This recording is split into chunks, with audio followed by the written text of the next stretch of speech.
Good morning વિદ્યાર્થી મિત્રો. ઉષ્માગતિશાસ્ત્ર પ્રકરણ 6 એમાં આજના લેક્ચરમાં આગળ અભ્યાસ કરીશું. ખૂબ અગત્યની થિયરી એવી ઉષ્માગતિશાસ્ત્રનો પ્રથમ નિયમ એનો અભ્યાસ કરીએ. આંતરિક ઉર્જા એક અવસ્થા વિધેય તરીકે, એમાં છેલ્લા લેક્ચરમાં કાર્ય અને ઉષ્મા એના આધારે આંતરિક ઉર્જામાં થતો ફેરફારનો અભ્યાસ કર્યો. જેની સાથે સંકળાયેલો ઉષ્માગતિશાસ્ત્રના પાયાનો કહી શકાય એવો પહેલો નિયમ એની વાત કરીએ તો આ નિયમ આપનાર વૈજ્ઞાનિકો હતા રોબર્ટ મેયર અને હેલ્મહોલ્ટ્ઝ. આ વૈજ્ઞાનિકોએ આ નિયમ આપ્યો હતો.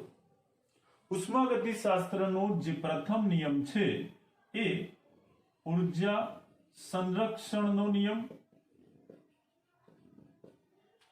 અથવા ઉર્જા સંચયના નિયમ તરીકે પણ ઓળખાય છે.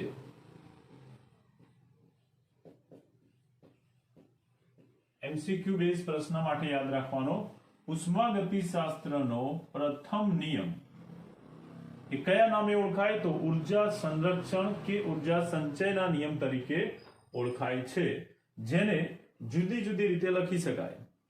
કારણ કે આ જે નિયમ છે એ ઉર્જા સંરક્ષણ કેવી રીતે થાય એની સમજૂતી આપે છે. જો આને ટૂંકમાં લખવું હોય તો એવું લખી શકાય કે નિરાળી પ્રણાલી. પ્રથમ નિયમ શું છે તો નિયમ આ પ્રમાણે થશે કે ઉષ્માગતિશાસ્ત્રનો પ્રથમ નિયમ એનું એક સ્વરૂપ કે નિરાળી પ્રણાલી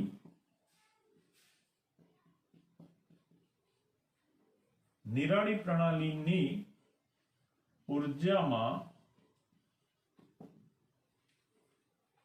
ફેરફાર થતો નથી, અથવા બીજા શબ્દોમાં કહીએ તો નિરાળી પ્રણાલીની ઉર્જા અચળ રહે છે અથવા ઉષ્મા અચળ રહે છે. આ વિધાનને ઉષ્માગતિશાસ્ત્રનો પ્રથમ નિયમ કહે છે.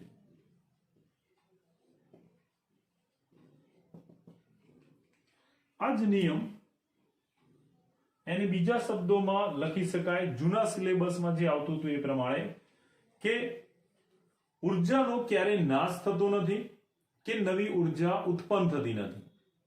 ઉર્જાનું એક સ્વરૂપમાંથી બીજા સ્વરૂપમાં રૂપાંતર થતું હોય છે. આમ ઉર્જા ક્યારેય નાશ થતી નથી કે નવી ઉર્જા ઉત્પન્ન થતી નથી, પણ ઉર્જાનું એક સ્વરૂપમાંથી બીજા સ્વરૂપમાં રૂપાંતર થાય છે. એટલે કે વિશ્વમાં રહેલી કુલ ઉર્જાનો જથ્થો અચળ રહે છે. આ વિધાન એ ઉષ્માગતિશાસ્ત્રના પ્રથમ નિયમ અથવા ઉર્જા સંરક્ષણના નિયમ તરીકે ઓળખાય છે, જે જૂના કોર્સની અંદર આ વિધાન આવતું હતું. બરાબર, એ પણ પ્રથમ નિયમનું જ વિધાન છે. તો એને આપણે લખી દઈએ. પ્રથમ નિયમ એને આ રીતે પણ લખી શકાય કે ઉર્જાનો સર્જન કે વિનાશ કરી શકાતો નથી.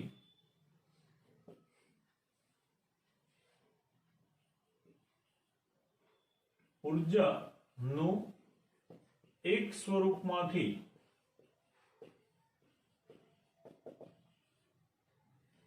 બીજા સ્વરૂપમાં રૂપાંતર થાય છે.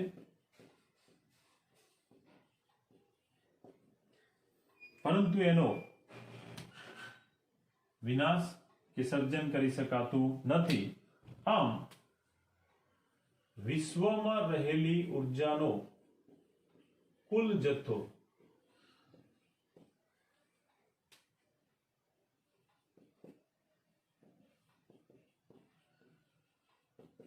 અચળ રહે છે. વિશ્વની ઉર્જા અચળ રહે છે, જે વિધાન એને ઉષ્માગતિશાસ્ત્રનો પ્રથમ નિયમ કહે છે. જો કાર્ય અને ઉષ્મા એના આધારે આંતરિક ઉર્જાનો ફેરફાર જોઈએ તો પ્રથમ નિયમનું ગાણિતિક સ્વરૂપ આપે છે. કાર્ય અને W વડે કાર્ય એટલે વર્ક, એના ઉપરથી W વડે, અને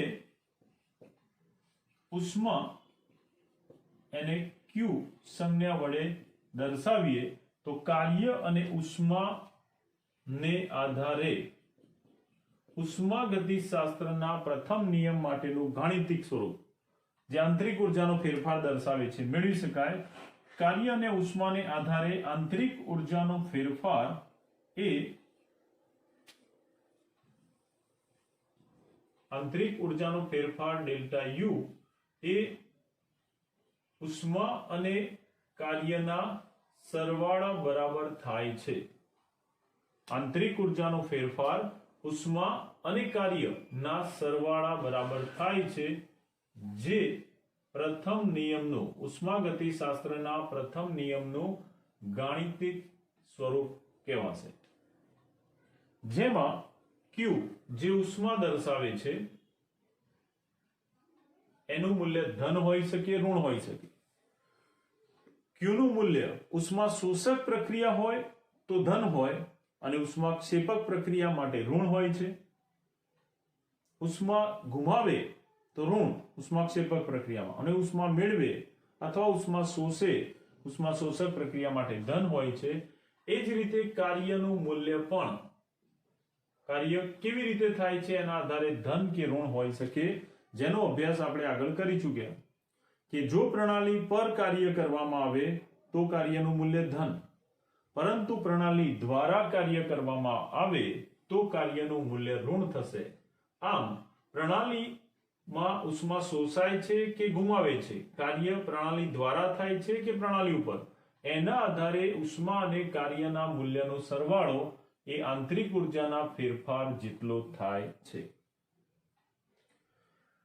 પરંતુ આ જે આંતરિક ઉર્જાનો ફેરફાર છે, આ જે સમીકરણ 1 દર્શાવ્યું એ ઉષ્માગતિશાસ્ત્રના પ્રથમ નિયમનું ગાણિતિક સ્વરૂપ કહેવાય.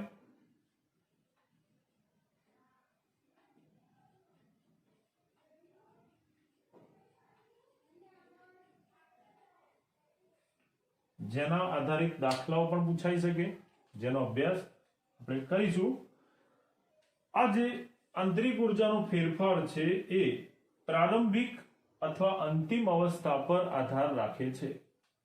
કેટલીક વાર જ્યારે પ્રણાલી ઉષ્મા દ્વારા અથવા પ્રણાલીની ઉર્જાનો ફેરફાર ઉષ્મા દ્વારા અથવા કાર્ય દ્વારા કરવામાં ન આવે, જો પ્રણાલીની આંતરિક ઉર્જામાં થતો ફેરફાર ઉષ્મા Q કે કાર્ય દ્વારા કરવામાં ન આવતો હોય ત્યારે આ બંનેના મૂલ્ય કેવા થશે? શૂન્ય. જો ઉર્જાનો ફેરફાર ઉષ્મા અથવા કાર્ય વગર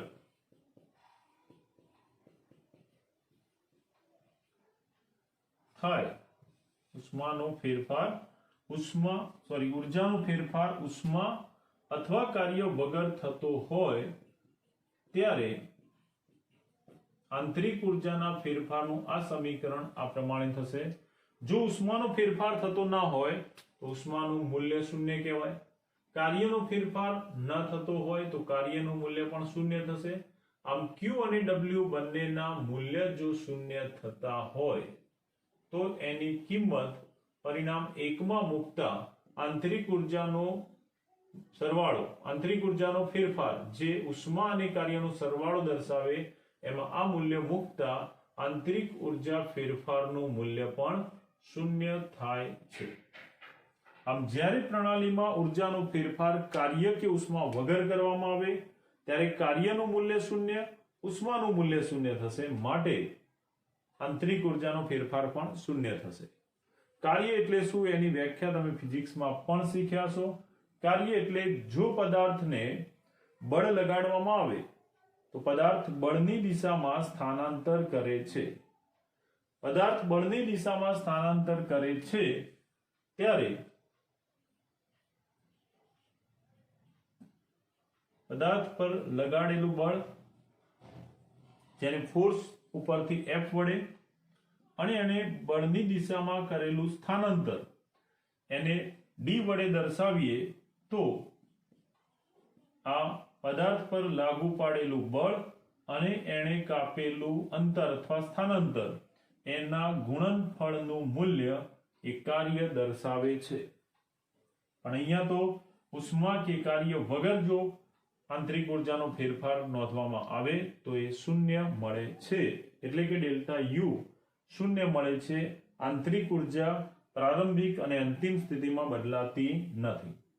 આંતરિક ઉર્જા એ અવસ્થા વિધેય છે.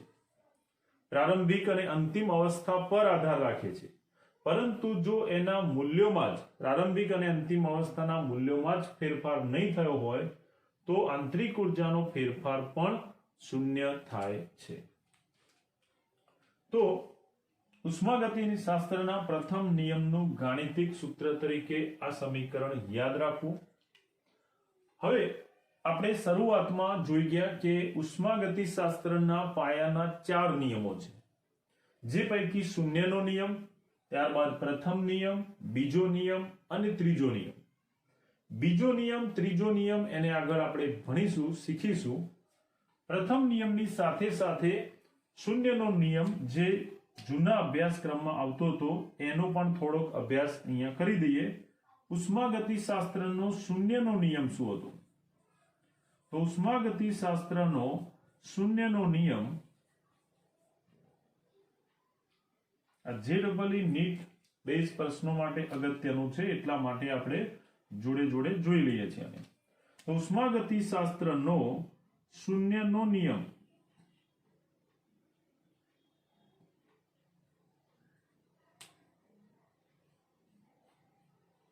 એ ઉષ્મીય સંતુલનનો નિયમ કહેવાય છે. ઉષ્મીય સંતુલનનો નિયમ તરીકે ઓળખાય છે. કારણ કે અહીંયા ઉષ્મા સંતુલન સ્થિતિ પ્રાપ્ત કરે છે. નિયમ જોઈએ ઉદાહરણથી. જો બે જુદા જુદા ઉષ્મા વાહક પદાર્થોને એકબીજાના સંપર્કમાં લાવવામાં આવે, જો બે જુદા જુદા તાપમાન ધરાવતા ઉષ્માવાહક પદાર્થોને એકબીજાના સંપર્કમાં લાવવામાં આવે તો ઉષ્માનું વહન ઊંચા તાપમાનથી નીચા તાપમાન તરફ આપમેળે થાય છે. આ ઉષ્માનું વહન ક્યાં સુધી થાય? જ્યાં સુધી બંને ઉષ્માવાહક પદાર્થોનું તાપમાન અને બંને વચ્ચેની ઉષ્મા સંતુલન સ્થિતિ પ્રાપ્ત કરે ત્યાં સુધી ઉષ્માનું વહન થયા કરતું હોય છે. જ્યારે બંને પદાર્થો વચ્ચે અથવા બંને પ્રણાલી વચ્ચે ઉષ્મીય સંતુલન સ્થપાય, બંનેના તાપમાન લગભગ સરખા જેવા થાય ત્યારે ઉષ્માનું આ વહન અટકી જાય છે. આમ ઉષ્મીય સંતુલન સ્થપાય છે. આ ઉષ્મીય સંતુલન સ્થપાય એને શૂન્યનો નિયમ કહે છે. તો નિયમ આ પ્રમાણે લખી શકાય કે બે જુદા જુદા તાપમાન ધરાવતા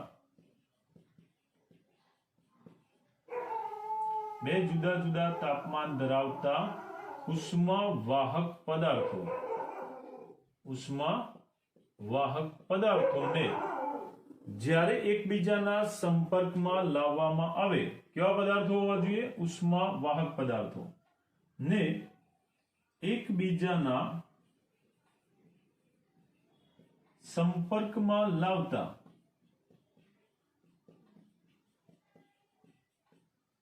ઉષ્માનું વહન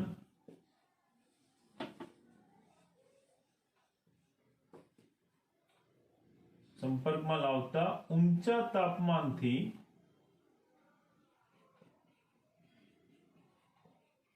નીચા તાપમાન તરફ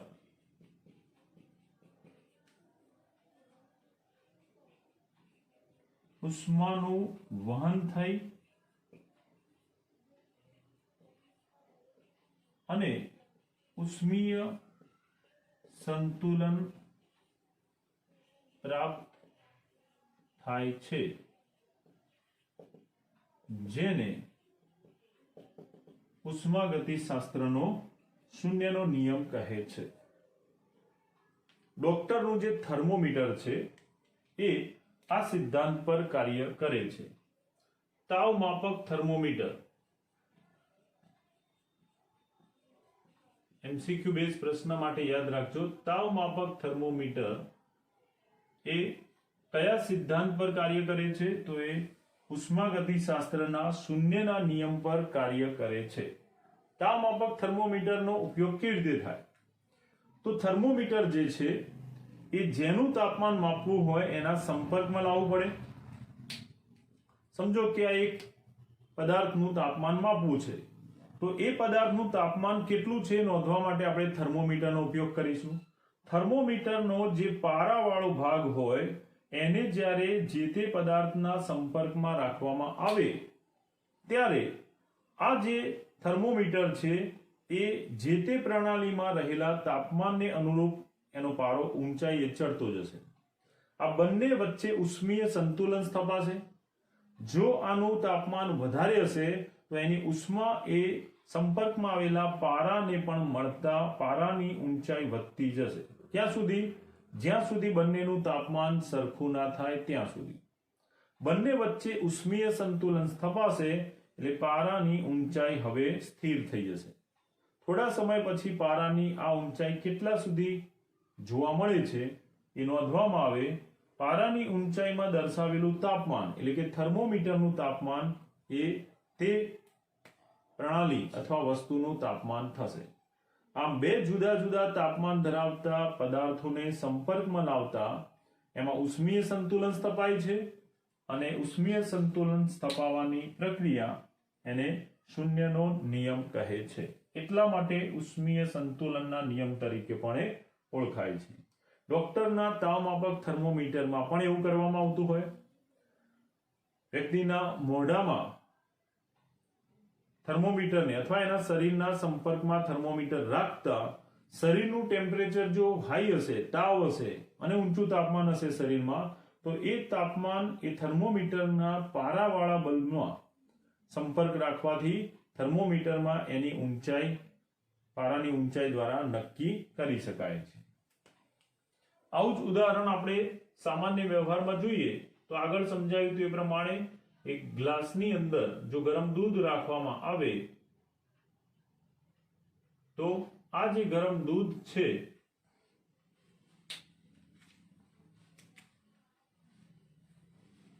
એને બીજા કોઈ પાત્રમાં કે જેમાં ઠંડુ પાણી ભરેલું છે એવા પાત્રમાં જો સંપર્કમાં રાખવામાં આવે તો અહીંયા ઊંચા તાપમાનથી નીચા તાપમાન તરફ ઉષ્માનું વહન આપમેળે થાય છે. અને ક્યાં સુધી થાય? જ્યાં સુધી એમાં સંતુલન ન સ્થપાય ત્યાં સુધી. ઉષ્મીય સંતુલન સ્થપાવવાની ક્રિયાને ઉષ્માગતિશાસ્ત્રનો શૂન્યનો નિયમ કહે છે. ફરીથી એમસીક્યુ બેઝ પ્રશ્ન માટે યાદ રાખવાનું, તાવ માપક થર્મોમીટર એ ઉષ્માગતિશાસ્ત્રના શૂન્યના નિયમ પર કાર્ય કરે છે. કે તો શૂન્યનો નિયમ અને પ્રથમ નિયમ બંને ખૂબ અગત્યના છે. તૈયાર કરી દેજો.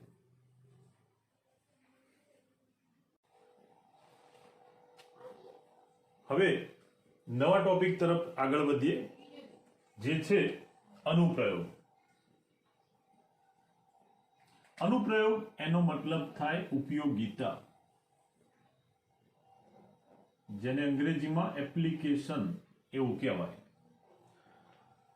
તો અહીંયા આપણે યાંત્રિક કાર્યના બે જુદા જુદા પ્રકાર હતા, યાંત્રિક કાર્ય અને બીજું વિદ્યુતીય કાર્ય. જે પૈકી યાંત્રિક કાર્ય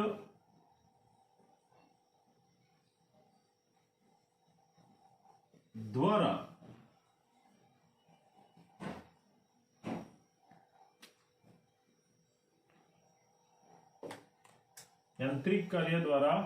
આંતરિક ઉર્જાના ફેરફારની સમજૂતી જોઈશું. તો યાંત્રિક કાર્ય માટે આકૃતિમાં જોઈ શકાય એ પ્રમાણે એક મોલ આદર્શ વાયુ એને એક નળાકારમાં ભરેલો છે. આ નળાકારમાં એક પિસ્ટન, આ જે ગોળ રિંગ જેવો ભાગ દેખાય એ પિસ્ટન તરીકે ઓળખાય.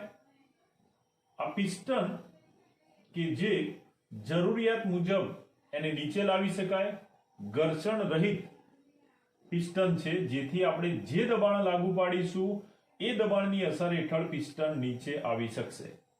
જો પિસ્ટન ઉપર બહારથી દબાણ લગાડવામાં આવે આ રીતે ઉપરથી, તો એ પિસ્ટન પર લાગતું બાહ્ય દબાણ થશે, જેને એક્સટર્નલ પ્રેશર ઉપરથી Px સંજ્ઞા વડે દર્શાવવામાં આવે છે. બાહ્ય દબાણ, બહારથી લગાડવામાં આવતું દબાણ, એને એક્સટર્નલ એટલે કે બાહ્ય દબાણ ઉપરથી P એક્સટર્નલ સંજ્ઞા વડે દર્શાવવામાં આવે છે. યાંત્રિક કાર્ય દ્વારા આપણે સમજવા માટે અહીંયા દર્શાવ્યું એ પ્રમાણે 1 મોલ આદર્શ વાયુ એને ઘર્ષણ રહિત નળાકારમાં ભરેલો છે, ત્યારે એની ઉપર સરકી શકે એવો, ઘર્ષણ રહિત સરકી શકે એવો પિસ્ટન ને ગોઠવેલો છે, જેની મદદથી આપણે બાહ્ય દબાણ લાગુ પાડી શકીએ. આ પિસ્ટન, એની ઉપર લાગતું દબાણ એ બાહ્ય દબાણ થશે. એ સિવાય અંદર જ્યાં 1 મોલ આદર્શ વાયુ ભરેલો છે એ વાયુ પણ પિસ્ટનને દબાણ લગાડે છે, પાત્રની દિવાલને દબાણ લગાડે છે. જે આદર્શ વાયુ કે જેને આપણે પ્રણાલી કહીશું, એના વડે લાગતું અંદરનું દબાણ છે. આ 1 મોલ આદર્શ વાયુ જેને ભરેલો છે એ પ્રણાલી તરીકે વર્તે છે અને પાત્રની દિવાલ પર દબાણ લગાડે છે. આ 1 મોલ આદર્શ વાયુનું પ્રારંભિક અવસ્થામાં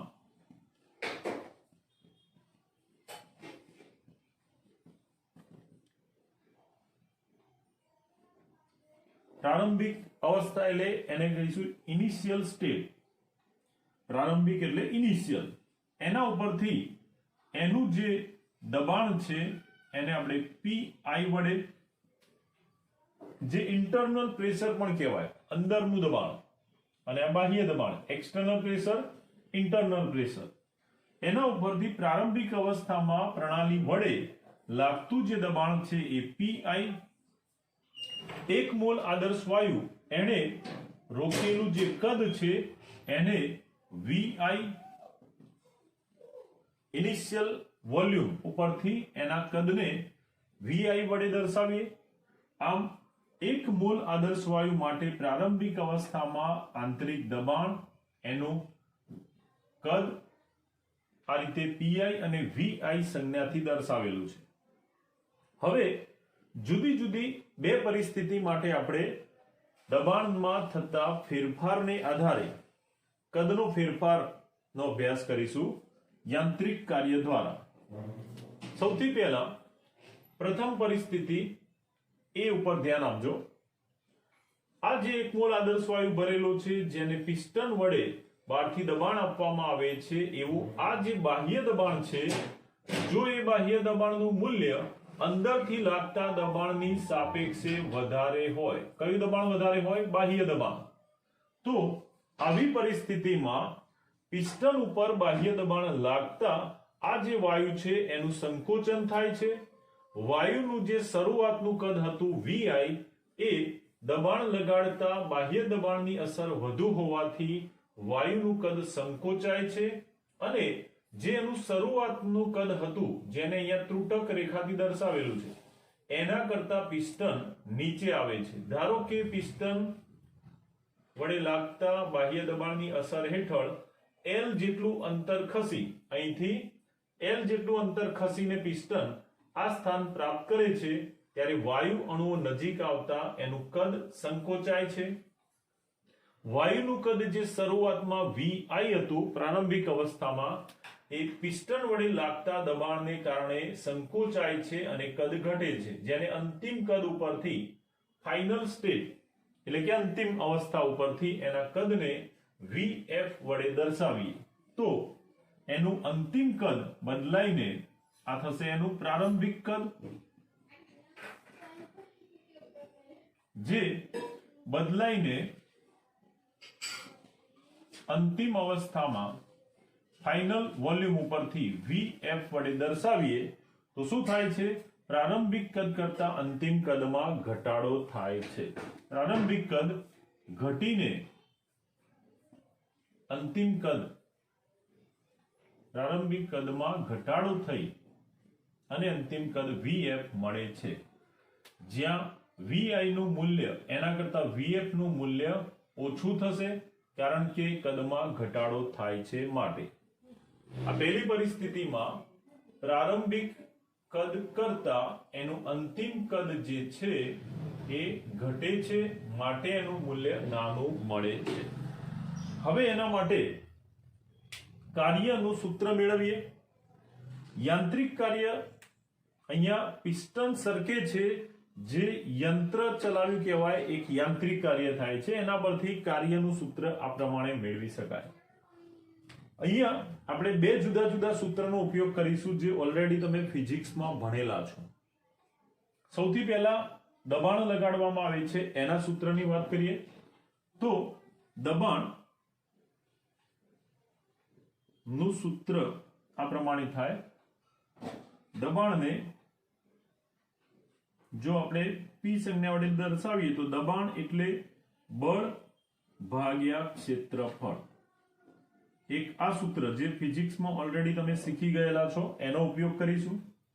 એવું કહેવાય કે એકમ ક્ષેત્રફળની સપાટી પર લાગુ પાડેલા બળને, ધારો કે આ એક એકમ સેન્ટીમીટર આ એકમ ક્ષેત્રફળ ધરાવતી સપાટી હોય, એની ઉપર જો બળ લગાડવામાં આવે તો એકમ ક્ષેત્રફળની સપાટી પર લાગુ પાડેલા બળને તેનું દબાણ કહે છે. અહીંયા પણ આપણે જોઈ શકીએ કે જો ક્ષેત્રફળનું મૂલ્ય 1 એકમ લેવામાં આવે તો બળનું જે મૂલ્ય છે, બળને ફોર્સ ઉપરથી F વડે દર્શાવીએ. જો ક્ષેત્રફળ એકમ હોય તો બળનું જે મૂલ્ય છે એ જ એનું દબાણ થશે. આમ એકમ ક્ષેત્રફળની સપાટી પર લાગુ પાડેલા બળને તેનું દબાણ કહે છે. ધારો કે અહીંયા લાગુ પાડેલું જે બળ છે એના માટે આપણે દબાણને તો આપણે P સંજ્ઞા વડે દર્શાવ્યું. ક્ષેત્રફળની વાત કરીએ, અહીંયા ક્ષેત્રફળનું મૂલ્ય ધારો કે A હોય. ક્ષેત્રફળનું મૂલ્ય જો એરિયા ઉપરથી A વડે દર્શાવીએ, જો ક્ષેત્રફળ A હોય તો એના વડે અહીંયા પિસ્ટનની સપાટીનું ક્ષેત્રફળ જો A હોય અને એની ઉપર દબાણ લગાડવામાં આવે ત્યારે એના વડે મળતું ક્ષેત્રફળ કેટલું થશે? તો ધ્યાન આપજો, પિસ્ટન પર લગાડવામાં આવતું બળ, બરાબર ધ્યાન આપજો, પિસ્ટન પર કેટલું બળ લગાડ્યું એ શોધવા માટે આપણે શું કરીશું? બળને કરતા બનાવીશું. આ સમીકરણમાં દબાણ, પિસ્ટન પર કેટલું દબાણ લગાડ્યું? તો પિસ્ટન પર બહારથી લગાડેલા દબાણને આપણે બાહ્ય દબાણ ઉપરથી એક્સટર્નલ પ્રેશર વડે P એક્સટર્નલ વડે દર્શાવ્યું છે. એના પર લાગતું બળ એને આપણે જો ફોર્સ ઉપરથી F વડે દર્શાવી દઈએ અને ક્ષેત્રફળ, પિસ્ટનની સપાટીનું ક્ષેત્રફળ A હોય તો પિસ્ટન ઉપર લાગુ પડતું બળ એટલે એનું બાહ્ય દબાણ ગુણ્યા ક્ષેત્રફળ, એટલે પિસ્ટન પર લાગુ પડતું બળ, પિસ્ટન પર લગાડેલ બળ F બરાબર થશે P external into A, જેનો ઉપયોગ આપણે આગળ કરીશું. અમારી બળની કિંમત, જેને પરિણામ 1 કહી દઈએ. હવે આગળ વધીએ. બીજું સ્ટેપ, જેમાં કાર્યની વ્યાખ્યા તમે શીખ્યા હશો. પિસ્ટન પર બળ લગાડવાથી કેટલું યાંત્રિક કાર્ય થયું? તો પિસ્ટન પર બળ લગાડવાથી મળતું જે કાર્ય છે, પિસ્ટન પર બળ લગાડતા થતું યાંત્રિક કાર્ય, જો કાર્યને વર્ક ઉપરથી W સંજ્ઞા વડે દર્શાવીએ તો કાર્યનું સૂત્ર શું હતું? કાર્ય એટલે જો કોઈ સપાટી પર m દળ ધરાવતો પદાર્થ હોય, એ પદાર્થને બળ લગાડવામાં આવે તો આ પદાર્થ એ બળની દિશામાં, લગાડેલા બળની દિશામાં જો સ્થાનાંતર કરે ચોક્કસ અંતર સુધી, આ પદાર્થ બળની દિશામાં જો સ્થાનાંતર કરે, ધારો કે d જેટલું ડિસ્ટન્સ ઉપરથી d જેટલું સ્થાનાંતર કાપે, તો આ પદાર્થ પર બળ લગાડ્યું કેટલું? F. એનાથી એને બળની દિશામાં કાપેલું અંતર કેટલું? તો એ d ડિસ્ટન્સ પરથી. તો આ બેનું ગુણનફળ એને કહેવાય કાર્ય. પદાર્થ પર બળ લગાડતા જો પદાર્થ બળની દિશામાં સ્થાનાંતર કરે છે, પદાર્થ બળની દિશામાં જો સ્થાનાંતર કરે તો કાર્ય થયું કહેવાય. કાર્ય કેટલું થયું? તો લાગુ પાડેલું બળ અને એને કાપેલા અંતર અથવા સ્થાનાંતરના ગુણનફળનું મૂલ્ય એ કાર્ય દર્શાવે છે. કાર્ય W બરાબર F into D. આ સૂત્ર તમે વાક્ય બસો. હવે ધારો કે અહીંયા પિસ્ટન પર બળ લગાડતા પિસ્ટન ઉપર આ જે બાહ્ય દબાણ લાગે છે, પહેલો પરિસ્થિતિ જેમાં બાહ્ય દબાણ વધારે છે, અંદરના દબાણની સાપેક્ષે બાહ્ય દબાણ વધુ છે, જેની અસર હેઠળ પિસ્ટન નીચે આવે છે. ધારો કે શરૂઆતની સપાટી કરતા L જેટલા અંતરે નીચે આવે છે, તો એને કાપેલું અંતર એને આપણે L વડે દર્શાવીએ અને બળની કિંમત જે ઉપર ઓલરેડી દર્શાવેલી હતી, પરિણામ 1 ઉપરથી પિસ્ટન પર લગાડેલું બળ જે હતું P external into A. તો અહીંયા આ છે એક્સટર્નલ પ્રેશર અથવા બાહ્ય દબાણ, જ્યારે આ જે દર્શાવેલું પદ છે A અને L એટલે ક્ષેત્રફળ અને લંબાઈ, કદનું મૂલ્ય શું થાય? તો લંબાઈ ગુણ્યા લંબાઈ ગુણ્યા લંબાઈ, જેમાં લંબાઈ વાળું પદ 2 વખત ગુણાય એટલે આ થઈ જશે ક્ષેત્રફળ, જ્યારે આ થશે લંબાઈ. આમ ક્ષેત્રફળ અને લંબાઈનું ગુણનફળ એ પણ કદ જ દર્શાવે. તો અહીંયા બળ લગાડતા પદાર્થ જે સ્થાનાંતર કરે છે એ સ્થાનાંતર કરવાથી આપણને કદનો ફેરફાર મળે છે, જેને ડેલ્ટા V કહેવાય.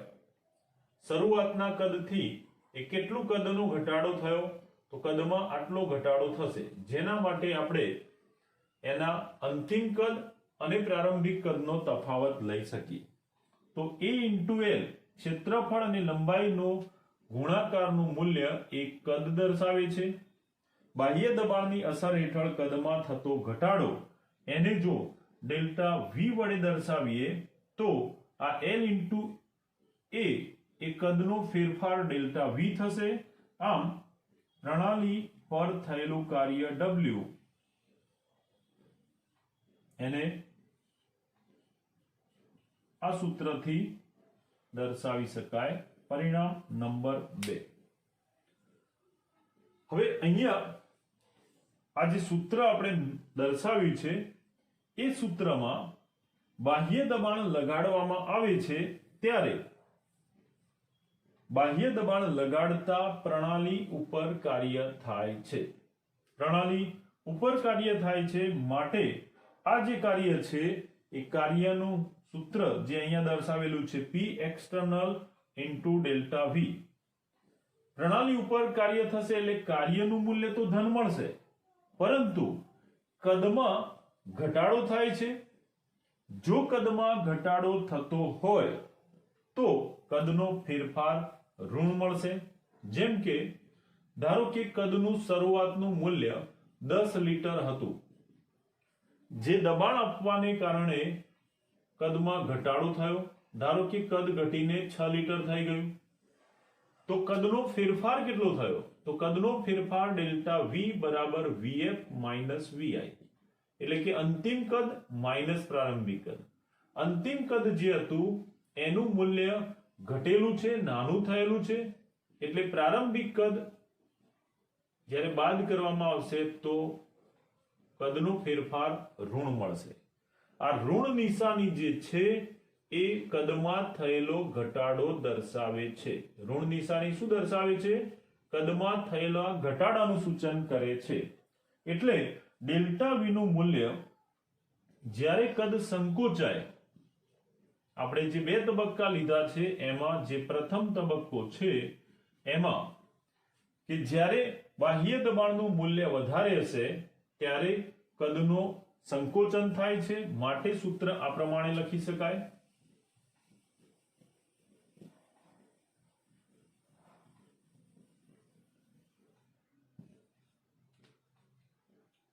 અહીંયા આપણે બે જુદા જુદા તબક્કાઓની વાત કરીશું. નંબર 1,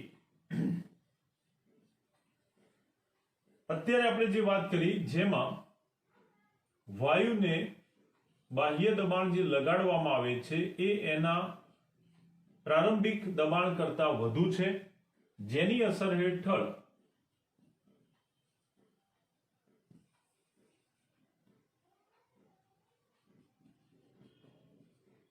એક્સટર્નલ પ્રેશર એટલે કે બાહ્ય દબાણ એના પ્રારંભિક અથવા તો શરૂઆતના દબાણની સાપેક્ષે બાહ્ય દબાણ વધુ હોવાથી વાયુ સંકોચાય છે અને વાયુ સંકોચાય તેથી કદમાં ઘટાડો થાય છે. જો કદમાં ઘટાડો થતો હોય તો delta V VF minus VI અંતિમ માઇનસ પ્રારંભિક સૂત્ર મુજબ કેવું મળશે? ઋણ મળશે. આમ કદનો જો ફેરફાર ઋણ મળે તો આખું જે પદ છે એ પણ ઋણ થઈ જશે. એટલે કદનો ફેરફાર જો ઋણ મળશે તો એ વખતે યાંત્રિક કાર્ય W ની કિંમત આ પ્રમાણે લખી શકાય. કાર્ય W એમાં કદનો ઘટાડો થશે, કદનો ફેરફાર ઋણ હશે તો મૂલ્ય માઇનસ મળશે અને સૂત્ર આ રીતે મળશે minus P external into delta V અથવા ડેલ્ટા વી બરાબર તમે લખી શકો વીએફ માઇનસ વીઆઈ. આમ કાર્યનું મૂલ્ય કેવું મળશે? ઋણ મળશે. નંબર 3, બીજી પરિસ્થિતિ જેમાં પહેલી પરિસ્થિતિ એ કરતા વિરુદ્ધ. જો પિસ્ટન પર લગાડેલું બાહ્ય દબાણ એ અંદરના દબાણ અથવા પ્રારંભિક દબાણ કરતા પિસ્ટનનું દબાણ જો સહેજ ઓછું હોય, બીજા શબ્દોમાં કહીએ તો બાહ્ય દબાણ કરતા અંદરનું દબાણ વધારે હોય, P external is less than PI એટલે કે અંદરનું દબાણ અથવા પ્રારંભિક દબાણ વધુ હશે એના બાહ્ય દબાણની સાપેક્ષે, તો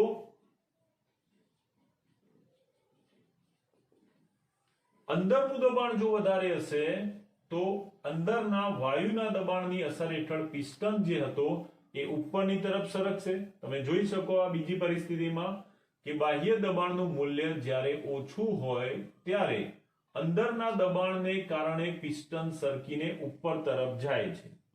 પિસ્ટન ઉપર તરફ જશે એટલે આ જે વાયુ હતો શરૂઆતમાં એનું કદ વિસ્તરણ પામે છે.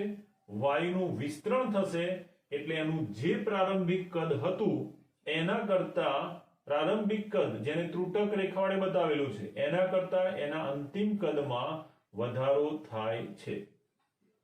પરિણામે આવી સ્થિતિમાં કાર્યનું સૂત્ર જો લખીએ તો કાર્ય W આ પ્રમાણે લખી શકાય.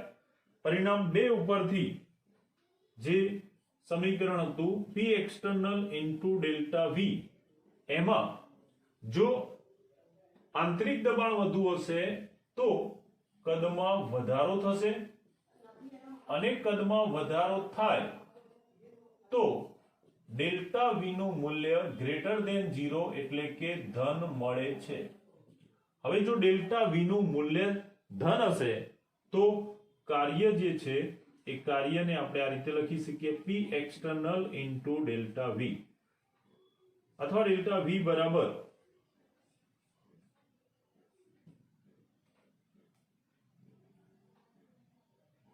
VF minus VI. આ સૂત્રની મદદથી આપણે કાર્યનું પરિણામ 2 નું જે સૂત્ર હતું એને લખી શકીએ.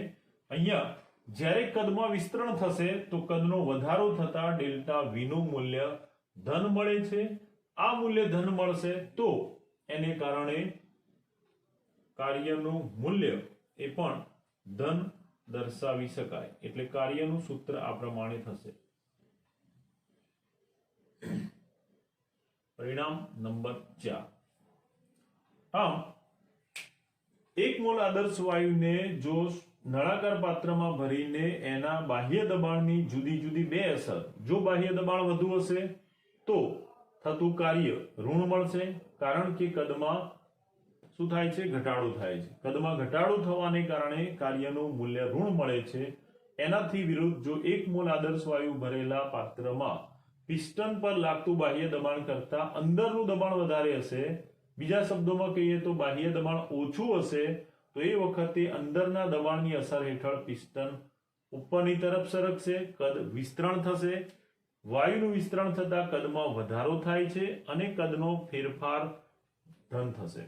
આમ કદનો વધારો થતા એનો ફેરફાર ધન મળે તો કાર્યનું મૂલ્ય પણ ધન મળે છે. જુદા જુદા તબક્કા માટે કાર્યના સૂત્ર અલગ અલગ મેળવી શકાય છે. અતિ સૂક્ષ્મ તબક્કાએ જો કાર્યમાં ફેરફાર થતો હોય અનંત સુધી તો એના ફેરફારને પણ લખી શકાય છે, જે આપણે કાર્યના સૂત્રને અહીંયા મેળવેલા સમીકરણ ઉપરથી જ દર્શાવીએ.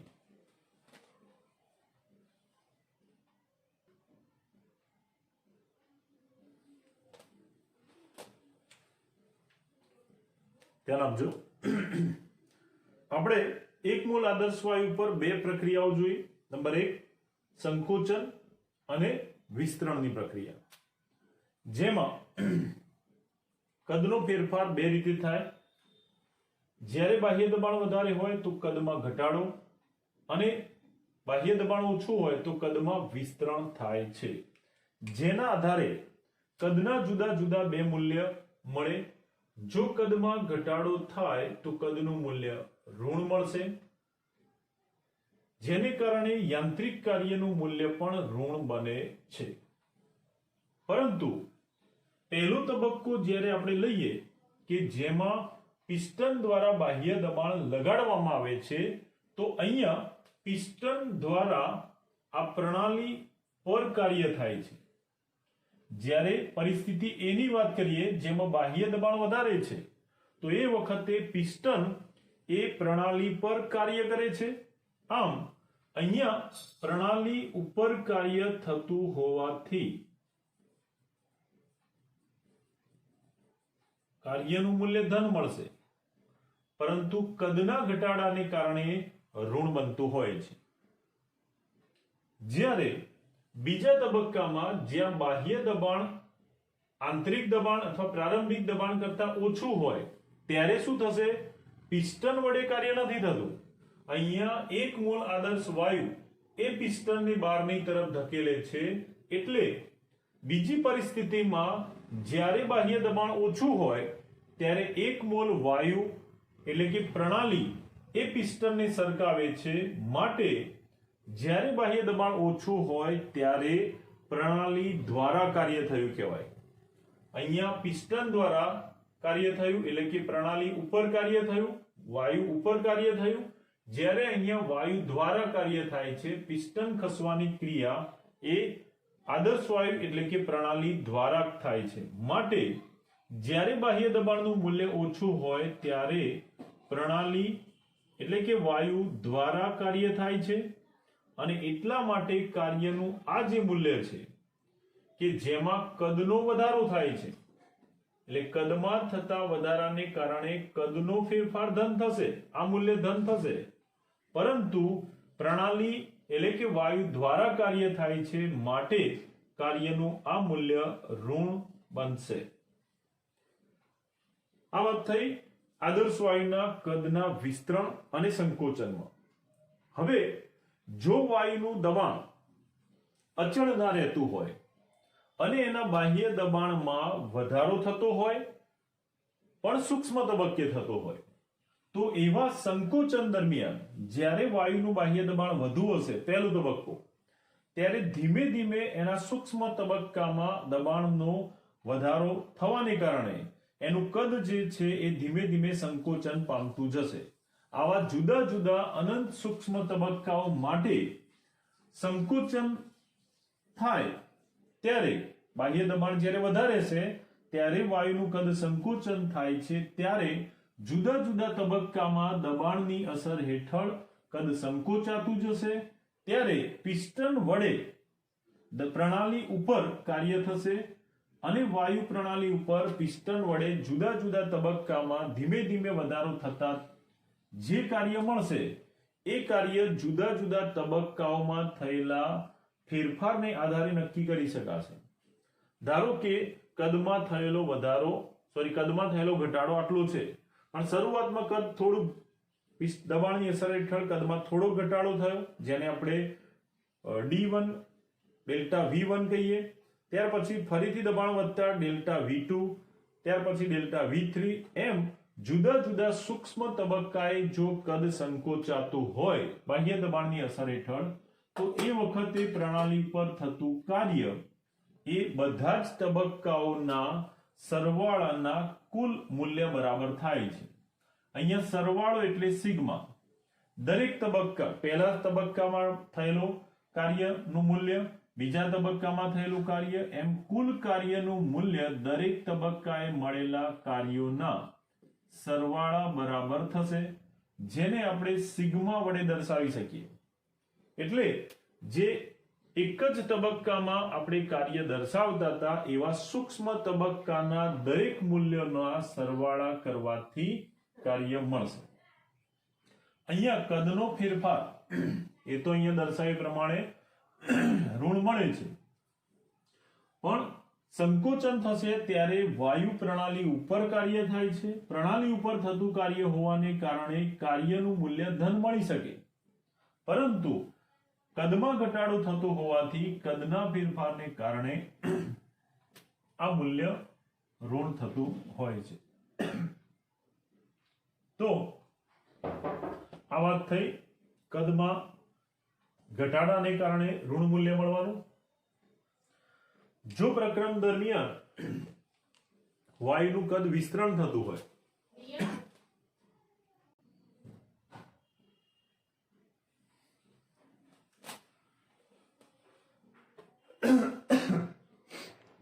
તો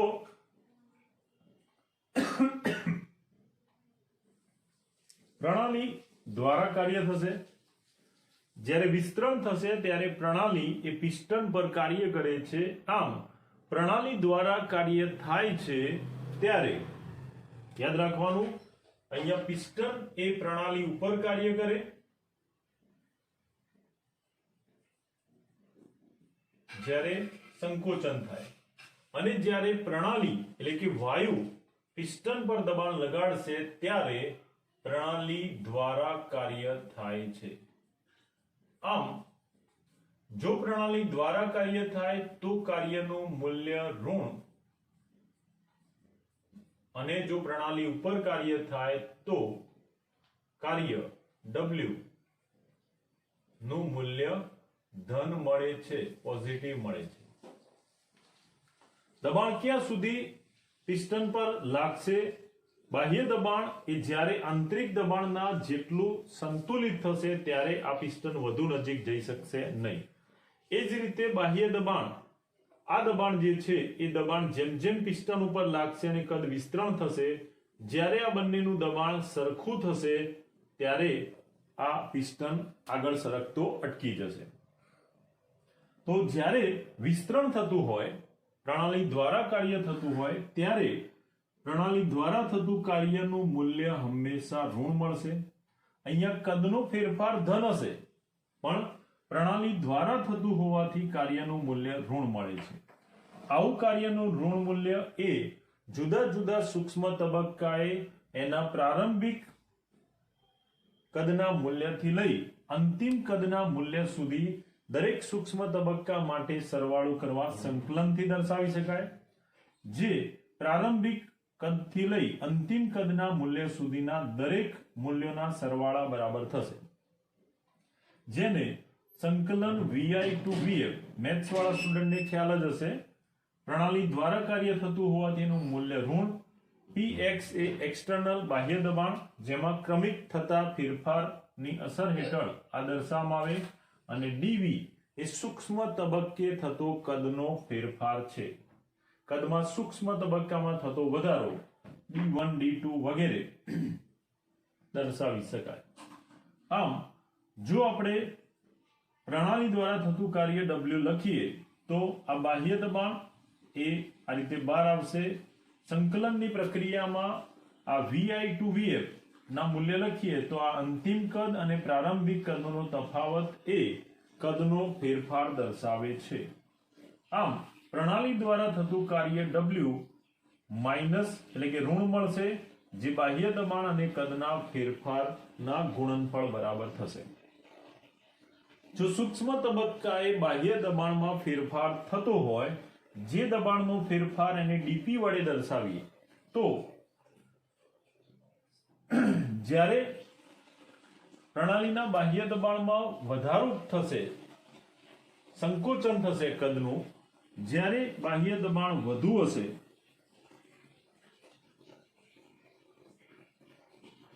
અને વાયુનું કદ સંકોચન થતું હશે, ત્યારે આ બાહ્ય દબાણની અસર હેઠળ એનું જે પ્રારંભિક દબાણ હતું,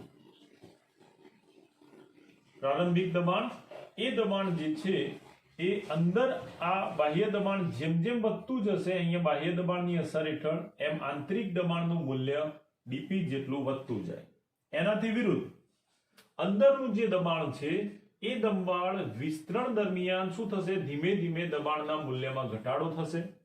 આમ બાહ્ય દબાણના મૂલ્યમાં dP જેટલો વધારો થઈ શકે અને વિસ્તરણ તબક્કામાં આંતરિક દબાણનું જે મૂલ્ય છે એ ધીમે ધીમે ઘટતું જશે. એટલે સંકોચન દરમિયાન સંકોચન તબક્કાએ બાહ્ય દબાણનું મૂલ્ય એ ધીમે ધીમે એના આંતરિક દબાણના મૂલ્યને સમાન થવા જશે. વિસ્તરણ દરમિયાન બાહ્ય દબાણ આંતરિક દબાણમાં થતા ઘટાડાને કારણે કોઈ એક સમયે એને સમાન થશે. આમ જ્યારે બંને દબાણના મૂલ્ય બાહ્ય દબાણ અને વાયુનું પ્રણાલીનું અંદરનું દબાણ પ્રારંભિક દબાણ જ્યારે બંને સંતુલિત થશે ત્યારે પિસ્ટન સરકતો અટકી જશે. આમ ધીમા વેગથી થતા પ્રતિવર્તી પ્રક્રમ માટે બાહ્ય દબાણનું મૂલ્ય એ એના આંતરિક દબાણની સમાન થવા માટે દબાણના સૂક્ષ્મ તબક્કાનો વધારો કે ઘટાડો કરીને થઈ શકે. એટલે બાહ્ય દબાણનું દરેક તબક્કાએ મૂલ્ય એના આંતરિક દબાણના મૂલ્ય અને દબાણમાં દરેક સૂક્ષ્મ તબક્કાએ થતા વધારા કે ઘટાડાના કુલ મૂલ્ય પરથી મેળવી શકાય છે. અહીંયા આપણે વાત કરી પ્રતિવર્તી પ્રક્રમ માટે. સૂક્ષ્મ તબક્કાએ પ્રણાલી ધીમા વેગથી જ્યારે પ્રક્રિયા કરે, જે બાહ્ય દબાણની અસર હોય કે પ્રારંભિક દબાણ જે પ્રણાલીનું હોય એની અસર હોય, પણ સૂક્ષ્મ તબક્કાએ દબાણનો વધારો થતો હોય ત્યારે આ દરેક સૂક્ષ્મ તબક્કાએ જ્યારે પ્રક્રમ ધીમા વેગથી વધતું હોય તો એ પ્રતિવર્તી પ્રક્રમ કહેવાય. પ્રતિવર્તી ન હોય એવા પ્રક્રમને અપ્રતિવર્તી પ્રક્રમ કહે છે, જે એક જ દિશામાં થશે. અહીંયા સંકોચન પણ થાય અને જો અંદરનું દબાણ વધે તો એ વિસ્તરણ પણ થાય. એટલે આ પ્રતિવર્તી પ્રક્રમ થશે. અપ્રતિવર્તી પ્રક્રમ એમાં એક જ દિશામાં પ્રક્રિયા થતી હોય, જેમ કે વાયુ એકવાર પાત્રમાંથી બહાર નીકળી જાય તો એ ફરી પાછો અંદર ભરાઈ શકતો નથી, બહાર નીકળી ગયેલો વાયુ. તો આ એક જ દિશામાં થયેલું પ્રક્રમ અથવા પરિવર્તન કહેવાય, જેને અપ્રતિવર્તી પ્રક્રમ કહેવાય. તો અહીંયા યાંત્રિક કાર્ય એને આપણે જુદા જુદા બે પ્રકારના કદના વિસ્તરણ માટે એના સૂત્ર મેળવ્યા, જે ક્યારે ધન હોય ક્યારે ઋણ હોય, કદનું મૂલ્ય અને કાર્યનું મૂલ્ય દાખલા માટે ખાસ યાદ રાખજો. Okay, bye, thank you.